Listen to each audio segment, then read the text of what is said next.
Hey everyone, how is everything going on and what is the news of your studies? I hope definitely fine. I am Amitabh Haldar welcoming you to another of my video class on behalf of Iqbal Siddiqui College. Today I am going to discuss with you a very important item from your English second paper. This item is equally important for the students of SSC level, that means 9, 10, and the students of HSC level or the students of 11 and 12. This item is not only important for your exam, but also this item has a great importance for increasing the basic development of your English. This item is come in the SSC exam at question number 7, but in the SSC exam this item is come at question number 4. I think you have got already what is this item I am going to discuss with you. Yes, I am talking about completing sentence. Completing sentence is an important part of your writing section also. I have told you this item is important for increasing your basic development, for increasing your basic in English. When you will write something in freehand, you need to know the rules of completing sentence. Before discussing about the rules of completing sentence, I would like to share with you what is sentence and what is completing sentence. A sentence is a textual unit consisting of one or more words, and a completing sentence is a set of words which are grammatically grouped to express a statement, a question, a command or suggestion, a wish or prayer, and also an exclamation. So a sentence can be only a single word or a group of words. In the question there are some incomplete sentence. In SSC level there are only 5 incomplete sentence, and in HSC level there are 10 incomplete sentence. You have to complete another part of that very sentences with a word, a phrase, or a clause. So let's go and get the rules and the structures of completing sentence. লিখেছি আমি no sooner had dot dot then, scarcely had dot dot when, hardly had dot dot before.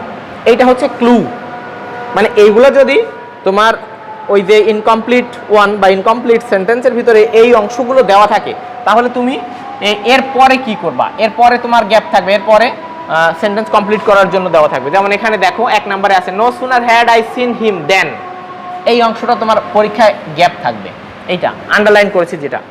তাহলে no sooner had I seen him then, তোমার এই ক্লুটা no sooner dot dot then.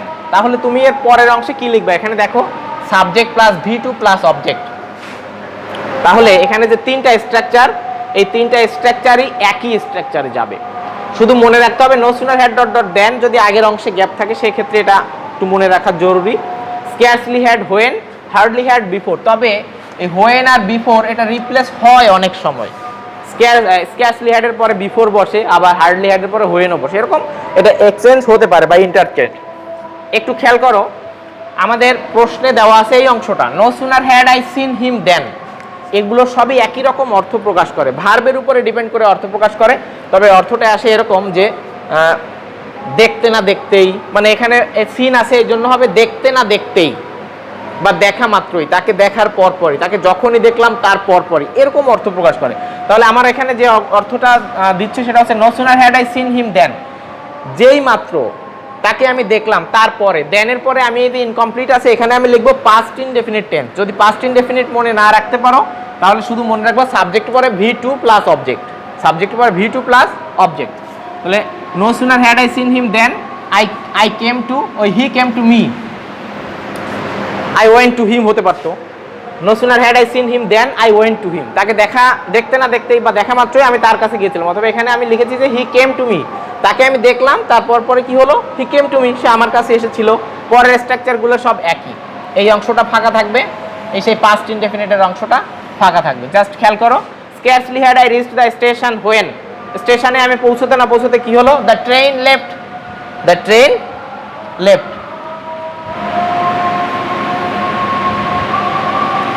তাহলে স্টেশনে আমি পৌঁছতে না পৌঁছতে ট্রেন চলে গেল। আবার hardly had I entered into the classroom before, hardly had I entered into the classroom before, past indefinite লিখবা, দি বেল র্যাং, আমি ক্লাসরুমে পৌঁছতে না পৌঁছতে বা ক্লাসরুমে প্রবেশ করতে না করতেই কি হলো, ঘন্টা বেজে গেল।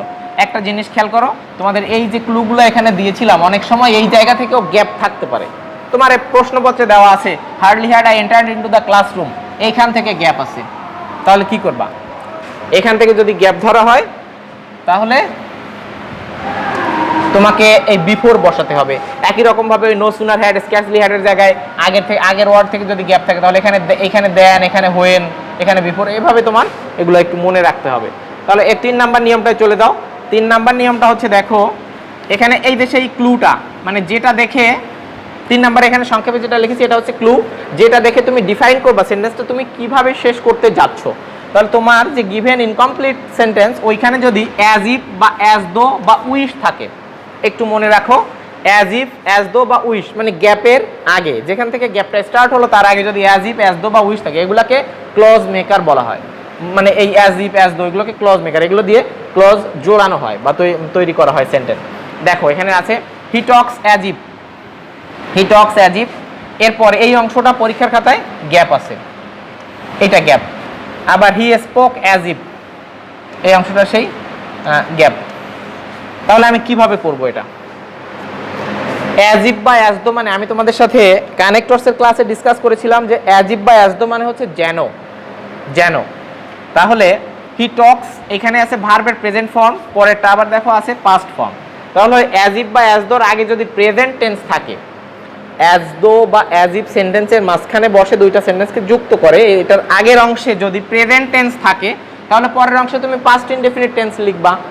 আবার অ্যাজ ইফ বা অ্যাজ দোর আগে যদি পাস্ট ইনডেফিনিট টেন্স থাকে তাহলে পরের অংশে লিখবা পাস্ট পারফেক্ট। একটু খেয়াল করো, হি টক্স অ্যাজ ইফ বা অ্যাজ দো, এখানে পাস্ট ইনডেফিনিটে আমি লিখেছি হি নিউ এভরিথিং, স্ট্রাকচারটা হচ্ছে পাস্ট ইনডেফিনিট বা সাবজেক্ট প্লাস ভি2, পাস্ট ইনডেফিনিটের স্ট্রাকচারটা হচ্ছে সাবজেক্ট প্লাস ভার্বের টু বা পাস্ট ফর্ম। তাহলে সে এমনভাবে কথা বলছে যেন, হি নিউ এভরিথিং, সে সব কিছু জানতো। খেয়াল করো একটু, পাস্ট টেন্সে আছে দেখো, হি স্পোক অ্যাজ দো বা অ্যাজ ইফ, এটা হয়ে যাবে পাস্ট পারফেক্ট। পাস্ট পারফেক্টের স্ট্রাকচারটা হচ্ছে সাবজেক্ট প্লাস হ্যাড প্লাস ভি3, তাহলে কি হচ্ছে, he had known everything, he had known everything, past perfect হয়ে গেছে। এরপরে একটু খেয়াল করো, এই দুইটার অ্যাজ ইফ বা অ্যাজ দোর এই পাস্ট ইনডেফিনিট বা পাস্ট পারফেক্ট হবে কখন, আগে প্রেজেন্ট টেন্স থাকলে পাস্ট ইনডেফিনিট, আগে পাস্ট ইনডেফিনিট থাকলে পাস্ট পারফেক্ট। এটা ছিল tense related, but as if বা অ্যাজ দো তুমি অন্যভাবেও ব্যবহার করতে পারো। সেক্ষেত্রে অ্যাজ ইফ বা অ্যাজ দোর পরের অংশে তোমাকে সব সময় ইমাজিনারি ক্লজ লিখতে হবে। ইমাজিনারি ক্লজ বলা হয় যে যেটা কখনো সম্ভব না, যেটা কল্পনায় সম্ভব, এই ধরনের সেন্টেন্স লিখতে হবে। তবে সেক্ষেত্রে একটা জিনিস মনে রাখতে হয়, সেক্ষেত্রে অ্যাজ দো এবং অ্যাজ ইফের পরে যে কোনো সাবজেক্টের পরে, এটা একটু মনে রাখো, অ্যাজ দো এবং অ্যাজ ইফ এবং উইশো, অলসো উইশো, এরপরে যে কোনো সাবজেক্টের পরে ওয়ার বসাতে হয়। সেই ইমাজিনারি ক্লজের কন্ডিশন হচ্ছে এটা, ইমাজিনারি ক্লজ বানাইতে গেলে তোমাকে যে কোনো সাবজেক্টের পরে ওয়ার বসাতে হবে। কিভাবে, হি টক্স অ্যাজ ইফ, সে এমনভাবে কথা বলছে। ইমাজিনারি ক্লজ বলতে গেলে এখানে যেন, subject plus were plus object, এটা ইমাজিনারি ক্লজের সাবজেক্ট মানে স্ট্রাকচার হিসেবে আমি তোমাদের জন্য দেখিয়েছি যে হি war the president of Bangladesh, he talks as if, এরপরে সে এমনভাবে কথা বলছে যেন হি war the president of Bangladesh, তার কথার ধরনটা এমনভাবে যেন, এরপরে কাল্পনিক কোনো কিছু আসবে, তো সেই কাল্পনিক ক্লজ বানাতে গেলে you have to write were, you have to use were after any subjects. এই সাবজেক্টটা যদি আমরা জানি যে হির পরে কখনোই ওয়ার হওয়া সম্ভব না, কিন্তু এই ক্ষেত্রে সম্ভব। আইয়ের পরে ওয়ার হবে, হির পরে ওয়ার হবে, দের পরে তো নর্মালি ওয়ার বসে, এরপরে আই, হি, এরপরে যদি বলি সি, ইট, যে কোনো কিছুর পরে ওয়ার বসাতে পারবা এখানে এই জায়গাটা। ঠিক আছে, তাহলে এটা ছিল এরকম। আর উইশটা যদি এখানে বলা হয়, তো এখানে উইশের এক্সাম্পলটা এরকম হতে পারে যে উইশটা যদি ব্যবহার করি, আমি যদি বলি যে আই উইশ, আর কিছুই লিখলাম না, I wish dash, I wish, এখানে আমি এটা লিখে দিতে পারি, I wish I were a child again, এটা imaginary clause, I wish I were a child again, এটা তুমি কমপ্লিট করবা উইশের পরে সাবজেক্টের পরে ওয়ার দিয়ে। ওকে, পরে 4 নম্বরে আরেকটা ক্লু এখানে দিয়েছি, দেখো 4 নম্বর নিয়ম, এবং এটার ক্লুটা হচ্ছে ইট ইজ হাই টাইম আর it is time. It is high time আর ইট ইজ টাইম মানে কি, আগে তোমার এটা জানতে হবে। ইট ইজ হাই টাইম মানে হচ্ছে ইহাই উপযুক্ত সময়, বা ইট ইজ টাইমও একই রকম অর্থ প্রকাশ করে। তবে একটা জিনিস খেয়াল করতে হয়, এই ইট ইজ হাই টাইম বা ইট ইজ টাইমটা ব্যবহৃত হয় নর্মালি কোনো কাজ করার perfect time already has passed, has gone away, কোনো কাজ করার উপযুক্ত সময় ইতোমধ্যেই অতিক্রান্ত হয়ে গেছে, মানে তুমি ওই কাজটা করতে একটু পিছনে পড়ে গেছো, এরকম ক্ষেত্রে ইট ইজ হাই টাইম বা ইট ইজ টাইম এটা ব্যবহৃত হয়। তাহলে এর পরের স্ট্রাকচারটা হবে, দুইটা স্ট্রাকচার এখানে আমি তোমাদের জন্য দেখিয়েছি, একটা হচ্ছে ইট ইজ টাইম বা ইট ইজ হাই টাইমের পরে তুমি ইনফিনিটিভ দিয়ে সেন্টেন্স শেষ করতে পারো, ইনফিনিটিভ দিয়ে। আবার তুমি যদি সাবজেক্ট ব্যবহার করো সে সময় তোমার পাস্ট ইনডেফিনিট টেন্সে লিখতে হবে। পাস্ট ইনডেফিনিট বলতে সাবজেক্ট যদি ব্যবহার করো ভার্বের পাস্ট ফর্ম থেকে তোমার শুরু করতে হবে। তাহলে একটু দেখো, ইট ইজ হাই টাইম বা ইট ইজ টাইম 2+V1 একটা বলেছি, টু স্টাডি অ্যাটেন্টিভলি, মানে ইহাই উপযুক্ত সময় আরও মনোযোগ দিয়ে পড়াশোনা করার একটা কথা। আবার যদি এখানে বলি ইট ইজ হাই টাইম বা ইট is time subject plus V2, মানে এখানে তুমি যদি সাবজেক্ট ব্যবহার করো তোমাকে ভার্বের পাস্ট ফর্ম ব্যবহার করতে হবে, পাস্ট ইনডেফিনিট। তাহলে we took studied attentively, sorry এটা টুকটা হবে না, এখানে উই স্টাডিড অ্যাটেন্টিভলি, টুকটা আমি ভুল করে লিখেছিলাম, we took steps against corruption হতে পারে। তাহলে ইট ইজ হাই টাইম বা ইট is time subject plus V2, we took steps against corruption একটা হতে পারে। আবার উই স্টাডিড অ্যাটেন্টিভলি, আমরা আরও মনোযোগ দিয়ে পড়া শুরু করার এখনই সময় বা এখনই উপযুক্ত সময়। আমরা আরেকটা স্লাইড দেখে এই আজকের ক্লাসটা শেষ করব। দেখো, তাহলে এটা ছিল 5 নম্বর। 5 নম্বরে আছে সো দ্যাট বা সো ডট ডট দ্যাট, এটা ক্লু। তোমার ইনকমপ্লিট সেন্টেন্সের ভিতরে যদি সো দ্যাট থাকে কোথাও বা সো ডট ডট দ্যাট থাকে, তাহলে পরের অংশে তুমি কিভাবে লিখবা এই ক্লু দেখে তোমাকে সেটা জানতে হবে। এরকম থাকলে তোমাকে মনে করো যে এখানে আমি প্রশ্নটাই এখানে দিয়েছি, we come to college so that বা in order that, so that আর ইন অর্ডার দ্যাট একই অর্থ প্রকাশ করে। তাহলে we come to college so that বা ইন অর্ডার দ্যাট এইটুকু প্রশ্নে দেওয়া আছে, তোমার পরীক্ষায় লিখতে হবে এই অংশটা। তাহলে সেটা কি লিখবা, সো দ্যাট বা ইন অর্ডার দ্যাটের পরে তুমি লিখবা সাবজেক্টের পরে ক্যান বা মে, ক্যান বা মে, ক্যান বা মে ওই যে মোডাল অক্সিলিয়ারি ভার্ব, এরপরে ভার্বের প্রেজেন্ট ফর্ম চলে আসবে। তাহলে সাবজেক্ট প্লাস ক্যান বা মে ভার্বের প্রেজেন্ট ফর্ম। তাহলে এটা কি হচ্ছে, we come to college so that, so that মানে হচ্ছে যাতে বা যার ফলে, যাতে বা যার ফলে, ইন অর্ডার দ্যাট মানে হচ্ছে জন্য। তাহলে এটার অর্থ দিচ্ছে আমরা কলেজে আসি যাতে বা যার ফলে we can learn many things, আমরা অনেক কিছু শিখতে পারি। তোমার মনে রাখতে হবে সো দ্যাট বা ইন অর্ডার দ্যাটের পরে স্ট্রাকচার আছে subject plus can or may plus V1, এটা মনে রাখতে হবে, এই যে গ্যাপটা। এরপরটা দেখো, এখন এটা একটা জিনিস এখানে লক্ষ্য করতে হবে, এখানে ক্যান মে ব্যবহার করছি কিন্তু এখানে কুড বা মাইট ও হতে পারে, সেটা কখন, আমার এখানে সো দ্যাটের আগের, সো দ্যাট বা ইন অর্ডার দ্যাটের আগের টেন্সটা খেয়াল করতে হবে, এটা প্রেজেন্ট টেন্সে ছিল এই জন্য আমি ক্যান মে নিয়েছি। বাট এটা যদি পাস্ট টেন্সে থাকে, সো দ্যাট বা ইন অর্ডার দ্যাটের আগে যদি এটা পাস্ট টেন্সে থাকে, then you have to complete the sentence with subject plus could or might plus V1, V1টা ঠিকই থাকবে, কুড মাইট হবে শুধু। I could buy a new shirt, এখানে আমি বলেছি যে I went to Dhaka so that, আমি ঢাকায় গিয়েছিলাম যাতে বা যার ফলে I could buy a new shirt, আমি একটা নতুন শার্ট কিনতে পেরেছিলাম। এটা আশা করি বুঝতে পেরেছো। এরপরে দেখো সো ডট ডট দ্যাট, এখন যাবো আমরা so dot dot that. So dot dot that মানে হচ্ছে এতই যে, সো দ্যাট মানে যেমন যাতে বা যার ফলে, একই রকম ভাবে সো ডট ডট দ্যাট মানে হচ্ছে এতই ডট ডট যে, এতই যে। একটু দেখো এর পরের স্ট্রাকচারটা নেগেটিভ হয়, ওই যে আমরা ক্যান মে ব্যবহার করছি আগে, যেমন ক্যান মে ব্যবহার করছি দ্যাটের পরে টেন্স অনুযায়ী ক্যান নট বা মে নট আর কুড নট বা মাইট নট ব্যবহার করে সো ডট ডট দ্যাটের এই স্ট্রাকচার তোমাকে ফিল আপ করতে হবে। এখানে আছে দেখো, the boy is so weak that, এটা প্রশ্নে দেওয়া আছে, এই সেই সো ডট ডট বলছিলাম যে ডট ডটের ভিতরে এখানে একটা অ্যাডজেক্টিভ রয়েছে, এই যে সো ডট ডট দ্যাট বলা হয় এটাকে। তাহলে এই সো ডট ডট দ্যাট এরকম যুক্ত সেন্টেন্স রয়েছে পরীক্ষায়, তাহলে তোমার এটা পূরণ করতে হবে, সাবজেক্টের পরে ক্যান বা মেয়ের সাথে নট লাগাতে হবে, আর উপরের মতোই একই। তাহলে এই ক্যান হবে কখন, মে হবে কখন, প্রেজেন্ট টেন্স হইলে, ওই সো দ্যাটের আগের অংশ প্রেজেন্ট টেন্স হইলে ক্যান বা মে, আর আগের অংশ পাস্ট টেন্স হইলে কুড নট বা মাইট নট। তাহলে একটু খেয়াল করো, the boy is so weak that he can not walk. ছেলেটা এতই দুর্বল ছিল যে, বা এতই দুর্বল যে সে হাঁটতে পারে না। ওকে, এরপর এটা দেখো, I was so ill that, এই যে আবার সো ইল, এটা পাস্ট টেন্সে আছে, এখানে ছিল ইজ, এখানে হয়ে গেছে ওয়াজ। তাহলে I was so ill that সাবজেক্টের পরে তোমাকে লিখতে হবে কুড নট বা মাইট নট। আগে ক্যান নট লিখেছিলে, এবার কুড নট। তাহলে I could not join the meeting, মানে আমি এতই অসুস্থ ছিলাম যে আমি মিটিংয়ে যোগ দিতে পারিনি বা যোগদান করতে পারিনি, এটা। এরপর এটা দেখো, 6 নম্বর নিয়মটা একটু দেখো, উড ইউ মাইন্ড, এটা একটু বড়। এই যে এখানে যে ক্লুগুলো লেখা হয়েছে এগুলো তোমার ইনকমপ্লিট সেন্টেন্সে থাকতে পারে, এগুলো থাকলেই তুমি কি করবা, ভার্বের সাথে আইএনজি লাগাই দিবা। কিগুলো থাকলে একটু দেখে নাও, would you mind, with a view to, look forward to, এগুলো হচ্ছে ফ্রেজ।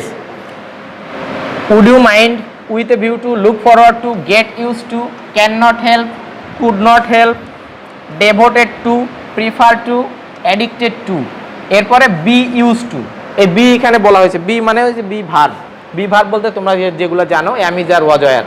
তাহলে বি ইউজ টু, এইগুলো যদি কোনো সেন্টেন্সে থাকে, এই যে এই পর্যন্ত, এই উড ইউ মাইন্ড থেকে এই পর্যন্ত, মানে would you mind, with a view to, look forward to, get use to, can not help, could not help, addicted to, prefer to, be use to. এই বি ইউজ টু বলতে are use to, were use to, am use to, is use to, was use to, এগুলো যদি কোনো সেন্টেন্সে থাকে, incomplete সেন্টেন্সে যদি এগুলো থাকে, এরপরে তুমি কি লিখবা, এরপরে শুরু করবা অবশ্যই ভার্বের প্রেজেন্ট ফর্মের সাথে আইএনজি যুক্ত রূপ দিয়ে। মানে এইগুলোর পরে গ্যাপ থাকলে, যেমন আমি যদি এখানে একটা গ্যাপ দেই, would you mind, would you mind, এটা ড্যাশ আছে, তোমার প্রশ্নপত্রে এইটুকু লেখা আছে, উড ইউ মাইন্ড ড্যাশ, শেষে প্রশ্ন, এটা প্রশ্ন হয়। উড ইউ মাইন্ড মানে হচ্ছে আপনি কি কিছু মনে করবেন, মানে ভদ্রভাবে কারো কাছে কোনো কিছু জিজ্ঞাসা করা। তোমার বাসায় কোনো গেস্ট আসলো, তুমি তাকে বললে যে would you mind having a cup of tea please, আপনি কি এক কাপ চা খেতে কিছু মনে করবেন, মানে আপনার হাতে ওই পরিমাণ সময় আছে কিনা, খুব মডেস্ট রিকোয়েস্ট বলা হয় এটাকে।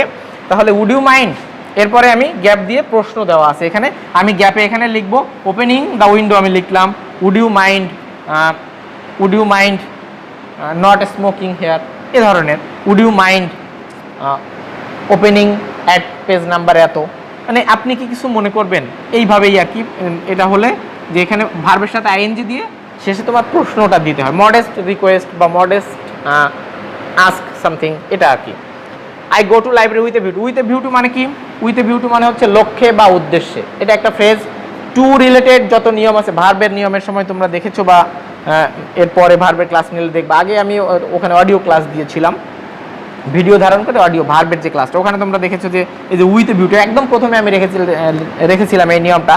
সেটা হচ্ছে যে টু ছাড়া সমস্ত প্রিপোজিশনের পরে ভার্বের সাথে আইএনজি যোগ হয়, সমস্ত প্রিপোজিশনের পরে, বাট টু এর পরে ভার্বের প্রেজেন্ট ফর্ম হয়। কিন্তু এই যে উইথ এ ভিউ টু আর একটা আছে যে লুক ফরওয়ার্ড টু, এই with a view to, look forward two, এই দুইটার পরে সবসময় ভার্বের সাথে আইএনজি যোগ হয়। তাহলে I go to library with a view to reading newspaper, আমি লাইব্রেরিতে যাই পত্রিকা পড়ার উদ্দেশ্যে। আবার I look forward to hearing from you, job অ্যাপ্লিকেশনের শেষে তোমরা ওই যে সিভি লিখেছো, ওখানে আছে যে শেষের প্যারায় থাকে I look forward to hearing from you, আমি আপনার কাছ থেকে কোনো কিছু শোনার অধীর অপেক্ষায় আছি বা অপেক্ষা করছি। আই ক্যান নট বা could not help, I can not বা কুড নট হেল্প, এই যে গোয়িং দেয়ার, এটা হচ্ছে না যেয়ে পারিনি, আমি সেখানে না যেয়ে পারিনি। You are use to play, you are use to playing video games, you are use to playing video games, তুমি ভিডিও গেমস খেলে অভ্যস্ত ছিলে। তো এরকম এখানে তোমাদের সাথে এটা কমপ্লিটিং সেন্টেন্সের পার্ট 1 ক্লাস। এখানে আমরা মোট 6টা নিয়ম নিয়ে কথা বললাম বা 6টা রুলস, এর মধ্যে অনেকগুলো স্ট্রাকচার আমরা দেখেছি। এই স্ট্রাকচারগুলো তোমাদের একটু মনে রাখতে হবে, এবং most important structures for completing sentence. এরপরে আমরা আরেকটি ক্লাসে যাব, সেখানে আর কয়েকটা নিয়ম দেখব। মূলত কমপ্লিটিং সেন্টেন্সের এই প্রশ্নটি তোমাদের যে এইচএসসি লেভেলের যে প্রশ্নটা আসে পরীক্ষায়, 10 ধরনের কমপ্লিটিং সেন্টেন্স থাকে বা 10টা কমপ্লিটিং সেন্টেন্স থাকে। এখানে 6-7টা কমপ্লিটিং সেন্টেন্স থাকে এরকম রুলস আর স্ট্রাকচারস রিলেটেড, অ্যান্ড 2-3টা থাকে অর্থ অনুযায়ী কমপ্লিট করতে হয়, এবং একটা প্রবাদ বাক্য থাকে, প্রবাদ লাস্টে। তাহলে আমরা এরপরে আরও কিছু রুলস নিয়ে কথা বলবো, তারপরে লাস্টের আরেকটা ক্লাসে শুধুমাত্র প্রবাদ বাক্যগুলো বা অর্থ অনুযায়ী যেভাবে পূরণ করতে হয় কমপ্লিটিং সেন্টেন্সগুলো সে ব্যাপারে কথা বলবো। আমরা আমাদের যে কমপ্লিটিং সেন্টেন্সের পার্ট 2 ক্লাস পর্যন্ত ভালো থাকো, বাই বাই।